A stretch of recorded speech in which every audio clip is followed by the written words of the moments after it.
জাতির জনক বঙ্গবন্ধু শেখ মুজিবুর রহমানের সমাধিতে শ্রদ্ধা জানিয়েছেন সদ্য নির্বাচিত বরিশালের গরুনদী উপজেলা পরিষদের চেয়ারম্যান মনির হোসেন মিয়া ও পৌর মেয়র আলাউদ্দিন ভূঁইয়া।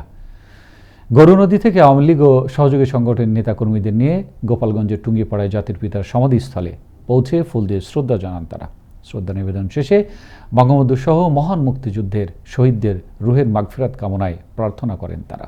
এ সময় বঙ্গবন্ধু সাংস্কৃতিক জোটের কেন্দ্রীয় সাধারণ সম্পাদক হাবিবুর রহমান, মাহিলাড়া ইউনিয়ন পরিষদ চেয়ারম্যান সৈকত গুহ, পিকলু এবং আওয়ামী লীগ নেতা রেজাউল শিকদার সহ অন্যান্যরা উপস্থিত ছিলেন।